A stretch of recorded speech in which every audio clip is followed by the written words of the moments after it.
Chelsea akan memulai perjalanan mereka di ajang FIFA Club World Cup pada Selasa dini hari nanti. Lawan pertama yang akan mereka hadapi di babak fase grup adalah Los Angeles FC. The Blues tergabung ke dalam grup D bersama Flamengo dari Liga Brazil, lalu AS Tunis, perwakilan klub dari Liga Tunisia, dan yang terakhir adalah Los Angeles FC yang merupakan lawan pertama Chelsea. Apakah Chelsea mampu lolos dari fase grup lalu lanjut ke babak knockout? Sampai sejauh mana perjalanan Cole Palmer dan kawan-kawan di ajang kompetisi FIFA Club World Cup ini?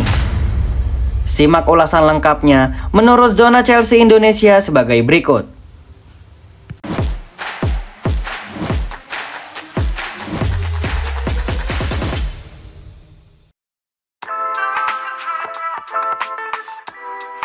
Chelsea membawa sebanyak 28 pemain untuk berpartisipasi di kompetisi ini. Dari ke-28 pemain tersebut terdiri dari 4 penjaga gawang, lalu 10 pemain bertahan, 7 pemain tengah, dan 7 pemain depan.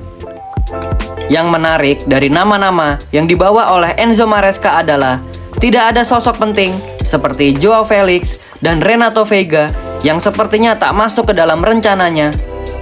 Lalu Đorđe Petrović yang santer dikabarkan tidak ingin diikutsertakan karena ia ingin fokus mencari klub baru yang mampu memberikannya garansi untuk selalu menjadi pilihan utama.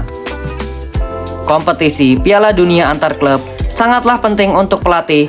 Dalam konteks turnamen ini bisa dijadikan ajang seleksi dari tim klub pelatihan Maresca untuk memilih pemain-pemain mana yang layak dimasukkan ke dalam skuad Chelsea di musim depan. Sorot mata fans Chelsea sepertinya tertuju kepada beberapa pemain baru yang bisa jadi mereka adalah tulang punggung The Blues di musim depan. Pemain-pemain tersebut adalah pemain tengah Dario Esugo dan Andrei Santos, lalu pemain baru Chelsea di lini belakang Mamadou Sarr, lalu goalkeeper baru Chelsea Mike Penders, dan ujung tombak barunya yaitu Liam Delap. Menurut Zona Chelsea Indonesia, kami melihat dua sosok ini adalah figur penting yang kemungkinan akan menjadi solusi dari kekurangan-kekurangan Chelsea di musim lalu. Mereka adalah posisi kiper dan posisi striker. Mike Penders dan Liam Delap seolah menjadi secercah harapan baru untuk fans Chelsea karena mereka terlalu sering dipertontonkan aksi-aksi inkonsisten dari Robert Sanchez dan Nicholas Jackson. Mike Penders, meskipun usianya masih sangat belia, yaitu 19 tahun, akan tetapi jika kita melihat postur tubuhnya, sosok Mike Penders mengingatkan kita kepada Thibaut Courtois yang kini menjadi figur penting di lini pertahanan Real Madrid. Memang masih terlalu dini untuk Mike Penders menjadi kiper utama Chelsea di musim depan. Akan tetapi, Enzo Maresca tentu lebih tahu siapa-siapa saja yang akan mengisi skuad utama Chelsea di musim depan. Dengan skuad seperti ini, kans atau peluang Chelsea untuk lolos ke fase grup sepertinya bisa dibilang cukup besar karena lawan-lawan mereka di atas kertas The Blues masih tetap unggul. Akan tetapi, Chelsea tak boleh meremehkan siapapun lawannya, dan yang seperti sudah kami bilang sebelumnya, para pemain harus tetap fokus dan memberikan usaha terbaik mereka karena turnamen ini akan menjadi seleksi untuk menentukan skuad Chelsea di musim depan. Kita lanjut ke pembahasan kedua, yaitu apakah Chelsea mampu melangkah jauh di kompetisi ini. Sepertinya masih terlalu dini untuk membahas siapa yang akan menjadi juara di kompetisi ini. Bahkan, klub seperti Real Madrid, Bayern Munich, dan Paris Saint-Germain sepertinya mereka belum mau untuk menjawab pertanyaan ini. Untuk fans Chelsea sendiri, diharapkan tidak terlalu menaruh ekspektasi tinggi karena dengan skuad yang ada, agak kecil kemungkinan Chelsea mampu menjuarai turnamen ini. Seperti yang dikatakan oleh Enzo Maresca, ia sangat kekurangan pemain bertipe winger di dalam skuadnya. Setelah kehilangan Jadon Sancho yang tidak ditebus klausulnya, Praktis, pemain sayap yang dibawa oleh Chelsea ke Amerika hanya menyisakan 3 saja, yaitu Pedro Neto, Noni Madueke, dan Tyrick George. Keluhan Enzo Maresca mengindikasikan bahwa ia membutuhkan setidaknya 1 atau 2 winger baru untuk mengarungi musim yang panjang di musim depan. Manajemen atau sporting director harus bertanggung jawab pada aspek ini dan secepat mungkin mereka mampu membawa winger baru setidaknya untuk memperkuat Chelsea di babak fase gugur Piala Dunia antar klub jika seandainya Chelsea mampu lolos dari babak fase grup. Jamie Gittens adalah nama yang santer dikabarkan sedang dinego oleh manajemen Chelsea untuk memperkuat sektor penyerangan di sisi sayap. Selain Jamie Gittens, nama-nama seperti Alejandro Garnacho dari Manchester United, lalu Nico Williams dari Athletic Bilbao, dan yang terakhir adalah Morgan Rogers dari Aston Villa masuk ke dalam radar Chelsea untuk memperkuat sektor sayap mereka. Dari nama-nama winger yang telah disebutkan, siapa nama pemain yang menurut kalian layak berseragam Chelsea Blues? Jangan lupa tulis jawaban kalian di kolom komentar.